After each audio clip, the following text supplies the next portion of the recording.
تمام تعریف اللہ کے لیے ہے جو اچھے ناموں اور بلند صفات سے مختص ہے۔ میں اس پاک ذات کی حمد کرتا ہوں، اس کا شکر بجا لاتا ہوں، اس کی تعریف کرتا ہوں، اس سے مغفرت طلب کرتا ہوں۔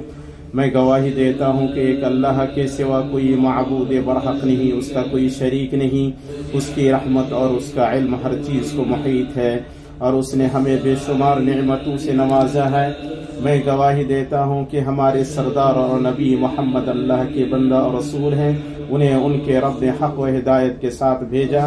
شفاعت عظمیٰ سے مختص کیا، اور اپنے فضل سے انہیں علم، حکمت اور فیصلہ سے نوازا۔ اللہ درود، سلام اور برکت نازل فرمائے آپ پر، آپ کے اہل خانہ اور صحابہ پر، تابعین پر اور ان لوگوں پر جو ان کا اچھی طرح اتباع کریں، اور بہت زیادہ سلامتی نازل فرمائے۔ اما بعد، مومنوں کی جماعت، میں آپ کو اور اپنے آپ کو اللہ کے تقوی کی وصیت کرتا ہوں۔ وہ آخرت کا توشہ اور ہاتھ پکار کے دن کا سامان ہے۔ نیک بخت وہ ہے جس نے اپنے انجام پر غور کیا، اور بدبخت وہ ہے جس نے اپنی خواہش کو اپنا معبود بنا لیا، اور رسوائی اور شرمندگی اس کے لیے ہے جس کا ٹھکانہ جہنم ہوا۔ اللہ کا فرمان ہے، اے لوگو اپنے پروردگار سے ڈرو، بلا شبہ قیامت کا زلزلہ بہت ہی بڑی چیز ہے۔ جس دن تم اسے دیکھ لو گے، ہر دودھ پلانے والی اپنے دودھ پیتے بچے کو بھول جائے گی، اور تمام حمل والیوں کے حمل گر جائیں گے، اور تو دیکھے گا کہ لوگ مدہوش دکھائی دیں گے، حالانکہ در حقیقت وہ متوالے نہ ہوں گے، لیکن اللہ کا عذاب بڑا ہی سخت ہے۔ امت مسلمہ، بندہ کے لیے اللہ کی توفیق میں سے یہ ہے کہ اللہ اسے اپنی مخلوق کے فائدے کے لیے مسخر کر دی، اور فائدہ کے عظیم دروازوں میں سے سفارش کا دروازہ ہے۔ اللہ تعالیٰ نے فرمایا، جو شخص کسی نیکی یا بھلے کام کی سفارش کرے اسے بھی اس کا کچھ حصہ ملے گا، اور جو بری اور بدی کی سفارش کرے اس کے لیے بھی اس میں ایک حصہ ہے، اور اللہ تعالیٰ ہر چیز پر قدرت رکھنے والا ہے۔ اچھی سفارش یہ ہے کہ جس کے لیے سفارش کی جائے اس کے لیے خیر لایا جائے یا اس سے شر دفع کیا جائے، اور وہ سفارش کرنے والے کی استطاعت و قدرت میں ہو۔ آپ صلی اللہ علیہ وسلم خود اچھی سفارش کی کوشش کرتے، آپ صلی اللہ علیہ وسلم خود اچھی سفارش کی کوشش کرتے اور اپنے صحابہ کو اس پر ابھارتے۔ صحیح بخاری میں ہے کہ رسول اللہ صلی اللہ علیہ وسلم کے پاس جب کوئی سوالی آتا یا آپ صلی اللہ علیہ وسلم سے کوئی حاجت طلب کی جائے تو فرماتے، تم سفارش کرو، اجر دیے جاؤ گی، اور اللہ اپنے نبی صلی اللہ علیہ وسلم کی زبان پر جو چاہے فیصلہ کرے گا۔ صحیحین میں ہے کہ رسول اللہ صلی اللہ علیہ وسلم کی مسجد میں کعب بن مالک نے ابن ابی حضرت رضی اللہ تعالی عنہما سے اپنے قرض کا مطالبہ کیا، اور ان دونوں کی آواز اونچی ہو گئی، یہاں تک کہ رسول اللہ صلی اللہ علیہ وسلم نے اسے اپنے گھر سے سن لیا۔ آپ باہر نکل کر ان کے پاس آئے اور پکارا، اے کعب۔ انہوں نے جواب دیا، لبیک یا رسول اللہ۔ آپ نے اپنے ہاتھ سے اشارہ فرمایا کہ اپنے قرض کا آدھا حصہ کم کر دو۔ کعب نے کہا، میں نے کم کر دیا اے اللہ کے رسول۔ پھر نبی صلی اللہ علیہ وسلم نے ابن ابی حضرت سے فرمایا، اٹھو اور ان کا قرض ادا کر دو۔ اور یہ بریرہ رضی اللہ تعالی عنہا ہیں، وہ لونڈی تھی، پھر آزاد ہو گئیں، اور ان کے شوہر ابھی غلام ہی ہیں، تو انہوں نے اپنا نکاح ان سے فسخ کرا لیا، جبکہ ان کا دل بریرہ کی محبت میں فرفتہ تھا۔ مدینے کی گلیوں میں ان کے پیچھے پیچھے چلتی، اور ان کے دونوں رخساروں سے ان کے آنسو بہ رہے ہوتے۔ وہ چاہتے تھے کہ بریرہ ان کے پاس لوٹ آئیں۔ یہ دیکھ کر رسول اللہ صلی اللہ علیہ وسلم کو ان پر ترس آیا، اور بریرہ کے پاس ان کی سفارش کرتے ہوئے فرمایا، اگر تم ان کے پاس لوٹ آتی۔ انہوں نے کہا، اے اللہ کے رسول، کیا آپ مجھے حکم دے رہے ہیں؟ آپ نے فرمایا، نہیں، میں تو بس سفارش کر رہا ہوں۔ انہوں نے کہا، تو پھر مجھے ان کی کوئی ضرورت نہیں۔ مومنوں کی جماعت یہ آپ صلی اللہ علیہ وسلم کی دنیاوی معاملات میں سفارش کی کچھ جھلکیاں ہیں، اور جہاں تک آخرت کا معاملہ ہے تو اس دن لوگ سفارش کے کتنے محتاج ہوں گے جب بچہ بوڑھا ہو جائے گا اور بڑا شجدہ رہ جائے گا، جب بندہ اکیلا تنہا کھڑا ہوگا، نہ مال ہوگا، نہ جا، نہ دوست ہوں گے، نہ فرزند، ہر آدمی اپنی کمائی اور عمل سے بندھا ہوگا، وہ اس چیز کو دیکھ رہا ہوگا جسے اس کے 2 ہاتھوں نے آگے بھیجا ہوا ہے، جبکہ وہ اپنے مولا کے سامنے کھڑا ہوگا اور اپنے گناہوں اور خطاؤں کا اقرار کرتے ہوئے اپنے حق میں ہونے والی فیصلہ کا انتظار کرتے ہوئے اپنے نفس کا دفاع کر رہا ہوگا۔ اس دن آدمی اپنے بھائی سے اور اپنی ماں سے اور اپنے باپ سے اور اپنی بیوی اور اپنی اولاد سے بھاگے گا، ان میں سے ہر ایک کو اس دن ایسی فکر دامنگیر ہوگی جو اس کے لیے کافی ہوگی۔ چنانچہ اللہ تعالیٰ نے قیامت کے دن سفارش کو اس شخص کے لیے رحمت بنایا جس کے لیے سفارش کی جائے گی، اور شفاعت کرنے والے کے لیے اعزاز قرار دیا، لہذا فرشتے اور انبیاء سفارش کریں گے، شہداء اور نیک لوگ سفارش کریں گے، اور روزہ اور قرآن سفارش کریں گے۔ روزہ کہے گا اے میرے رب، میں نے اسے دن میں کھانے اور شہوتوں سے روکا تھا، سو تو اس کے حق میں میری سفارش قبول فرما۔ اور قرآن کہے گا میں نے اسے رات میں نیند سے روکا تھا، سو تو اس کے حق میں میری سفارش قبول فرما۔ نبی صلی اللہ علیہ وسلم نے فرمایا چنانچہ ان دونوں کی سفارش قبول کی جائے گی، اسے امام احمد نے روایت کیا۔ شفاعت اللہ کے بندوں تنہا اللہ کی ملکیت ہے، اللہ کا فرمان ہے آپ کہہ دیجئے ہر چیز کی شفاعت اللہ ہی کے لیے ہے، وہ نہ کسی نبی مرسل سے طلب کی جا سکتی ہے، نہ کسی مقرب فرشتہ سے کہ جائے کہ ان کے علاوہ کسی اور سے طلب کی جائے، وہ صرف تنہا اللہ سے طلب کی جا سکتی ہے، اور اللہ اپنے بندوں میں سے جسے چاہے گا اس سے نوازے گا، اور اللہ جل جلالہ کی عظمت، اس کے غلبہ، اس کے کمال بادشاہت میں سے یہ ہے کہ کوئی بھی جب ہی شفاعت کی جسارت کرے گا جب اللہ اس کی اجازت دے گا، اور اس شخص سے راضی ہوگا جس کے لیے شفاعت کی جائے گی۔ اور بہت سے فرشتے آسمانوں میں ہیں جن کی سفارش کچھ بھی نفع نہیں دے سکتی، مگر ایک اور بات ہے کہ اللہ تعالیٰ اپنی خوشی اور اپنی چاہت سے جس کے لیے چاہے اجازت دے دے، اور اللہ اور اس کے رسول پر ایمان لانے والوں ہر نبی کی دعا ہے جو اس نے دنیا میں مانگی ہے اور قبول ہوئی ہے، مگر نبی صلی اللہ علیہ وسلم نے اپنی دعا کو قیامت کے دن اپنی امت کی شفاعت کے لیے رکھا ہے۔ آپ صلی اللہ علیہ وسلم لوگوں میں جہاں کے لحاظ سے سب سے عظیم اور مقام و مرتبہ کے اعتبار سے سب سے بلند شفاعت کرنے والے ہیں۔ اللہ تعالیٰ نے آپ کو قیامت کے دن کئی شفاعتوں سے مختص فرمایا، ان میں سے سب سے جلیل القدر شفاعت عظمیٰ ہے، یہ مقام ہے محمود ہے جس پر اگلے اور پچھلے سب آپ کی تعریف کریں گے۔ صحیحین میں ابو ہریرہ رضی اللہ تعالیٰ عنہ سے مروی ہے کہ جب قیامت کا دن ہوگا اللہ اگلے اور پچھلے لوگوں کو ایک میدان میں جمع کرے گا، اور سورج 1 میل کے بقدر ان کے سروں کے اوپر ہوگا، وہ ننگے پیر، ننگے بدن، غیر مختون ہوں گے، بندوں کو شدت اور کرب لاحق ہوگا جس کی وہ نہ طاقت رکھیں گے نہ برداشت کر پائیں گے۔ اس دن جس کی مقدار 50,000 سال ہوگی، اللہ تعالیٰ اپنے بعد بندوں کو الہام کرے گا کہ رسولوں اور نبیوں کو تلاش کریں تاکہ فیصلہ کے لیے وہ اللہ کے نزدیک سفارش کریں۔ دن کی ہولناکی اور مقام کی شدت اور واحد قہار کی غضب کی وجہ سے وہ کسی نبی کے پاس نہیں آئیں گے، مگر وہ انہیں کسی دوسرے نبی کی طرف پھیر دے گا، یہاں تک کہ بالآخر وہ خاتم النبیین والمرسلین اور تمام اولاد آدم کے سردار کے پاس آئیں گے اور کہیں گے اے محمد، آپ اللہ کے رسول اور خاتم النبیین ہیں، اور اللہ نے آپ کے اگلے اور پچھلے گناہ کو معاف کر دیا ہے، آپ ہمارے لیے اپنے رب کے پاس سفارش کریں، کیا آپ ہماری حالت کو نہیں دیکھ رہے ہیں؟ آپ صلی اللہ علیہ وسلم نے فرمایا چنانچہ میں چلوں گا اور عرش کے نیچے آؤں گا اور اپنے رب عز و جل کے سامنے سجدہ ریز ہو جاؤں گا، پھر اللہ مجھ پر اپنی حمد کے کلمات اور اچھی تعریف کے ایسے دروازے کھول دے گا جو مجھ سے پہلے کسی کے لیے نہیں کھولے۔ پھر کہا جائے گا اے محمد اپنا سر اٹھاؤ، مانگو تمہیں دیا جائے گا، سفارش کرو تمہاری سفارش قبول ہوگی، چنانچہ میں اپنا سر اٹھاؤں گا اور کہوں گا میری امت اے میرے رب، میری امت اے میرے رب۔ پھر کہا جائے گا اے محمد تم اپنی امت کے ان لوگوں کو جن پر کوئی حساب نہیں جنت کے دروازوں میں سے دائیں دروازے سے داخل کرو، وہ اس کے علاوہ دوسرے دروازوں میں بھی لوگوں کے شریک ہیں۔ چنانچہ نبی صلی اللہ علیہ وسلم کی شفاعت سے کچھ لوگ